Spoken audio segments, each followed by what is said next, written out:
রূপপুর পারমাণবিক বিদ্যুৎ কেন্দ্রের আসল স্বপ্নদ্রষ্টাকে অনেকেই মনে রাখেনি। তিনি doctor M A Wazed Miah. Sheikh হাসিনার স্বামী পরিচয়ের বাইরেও ওয়াজেদ মিয়ার আলাদা পরিচয় ছিল। ভদ্রলোক ছিলেন দেশের সবচাইতে নামকরা পরমাণু বিজ্ঞানী। যে পারমাণবিক বিদ্যুৎ প্রকল্প এখন দেশের বাস্তবতা, সেটা তার হাত ধরেই শুরু হয়েছিল। 1997 সালে রূপপুর পারমাণবিক বিদ্যুৎ প্রকল্প পুনঃবাস্তবায়নের উদ্যোগ নিয়েছিলেন ওয়াজেদ মিয়া। অনেক বছর আগে হাজার হাজার মেগাওয়াট বিদ্যুৎ উৎপাদনের চিন্তা করাটাই যেখানে অকল্পনীয় ছিল, সেখানে তার সাহসে ভর করে পারমাণবিক বিদ্যুতের কাজটা পুনরায় শুরু করা সম্ভব হয়েছিল।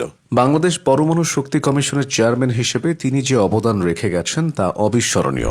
দেশে পারমাণবিক শক্তি ব্যবহারের উদ্যোগের শুরুটা 1961 সালে। রূপপুরে জমি অধিগ্রহণের কয়েক বছর পর প্রকল্পটি বাতিল করে দেয় তৎকালীন পাকিস্তান সরকার। এদিকে স্নাতকোত্তর শেষ করে 1963 সালের 9 এপ্রিল ওয়াজেদ মিয়া তৎকালীন পাকিস্তান আণবিক শক্তি কমিশনে যোগ দেন।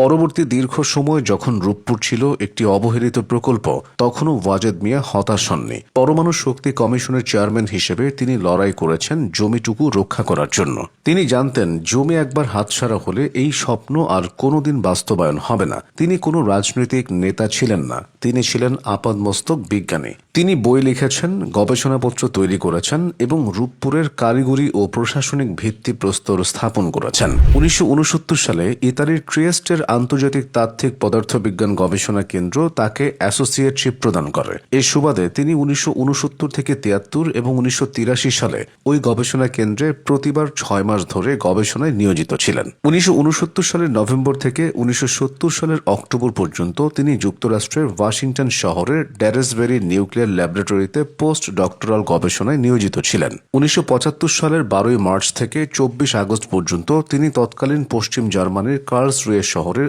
আণবিক গবেষণা কেন্দ্রে আণবিক রিয়্যাক্টর বিজ্ঞানে উচ্চতর প্রশিক্ষণ লাভ করেন। 1975 সালের 1 অক্টোবর থেকে 1982 সালের ফেব্রুয়ারি পর্যন্ত তিনি ভারতের আণবিক শক্তি কমিশনের দিল্লি ল্যাবরেটরিতে গবেষণায় নিয়োজিত ছিলেন। এ বিষয়ে ওয়াজেদ মিয়ার যোগ্যতা ছিল প্রশ্নাতীত। 1972 ও 73 সালে তিনি পরপর 2 বার বাংলাদেশ আণবিক শক্তি বিজ্ঞানী সংঘের সাধারণ সম্পাদক নির্বাচিত হন। 1983, 1984 ও 1985 সালে তিনি পরপর 3 বার ওই বিজ্ঞানী সংঘের সভাপতি নির্বাচিত হন। 1985 থেকে 1988 সাল পর্যন্ত 4 বছর তিনি বাংলাদেশ পদার্থবিজ্ঞান সমিতির সাধারণ সম্পাদক ছিলেন। তিনি 1997 ও 98 সালে 2 বছর মেয়াদের জন্য ওই বিজ্ঞান সমিতির সভাপতি নির্বাচিত হন। আর এসব পদে নির্বাচিত হয়েছিলেন শুধু তার যোগ্যতার নিরিখেই। 1991 থেকে 92 সালে তিনি বাংলাদেশ আণবিক শক্তি বিজ্ঞানী সংঘেরও সভাপতি নির্বাচিত হন। এছাড়া 1989 থেকে 1993 সাল পর্যন্ত পরপর 3 বার তিনি বাংলাদেশ বিজ্ঞানী ও বিজ্ঞানজীবী সমিতির সভাপতি নির্বাচিত হন। নিজের পাণ্ডিত্য ও প্রতিভার যে পরিচয় ওয়াজেদ মিয়া গড়ে তুলতে সক্ষম হয়েছিলেন, তা এক কথায় অনন্য গৌরবের। এজন্যই অন্য পরিচয়গুলো তার জন্য অলংকারের মতো।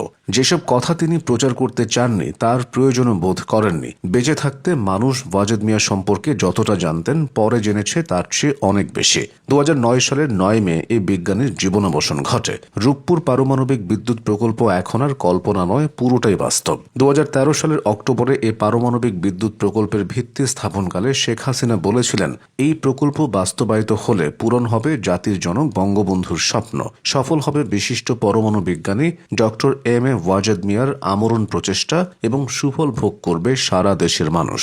বাংলাদেশের প্রথম নিউক্লিয়ার পাওয়ার প্ল্যান্টের এই কাজটুকুর জন্যই ওয়াজেদ মিয়া প্রজন্ম থেকে প্রজন্মান্তরে স্মরণীয় থাকবেন।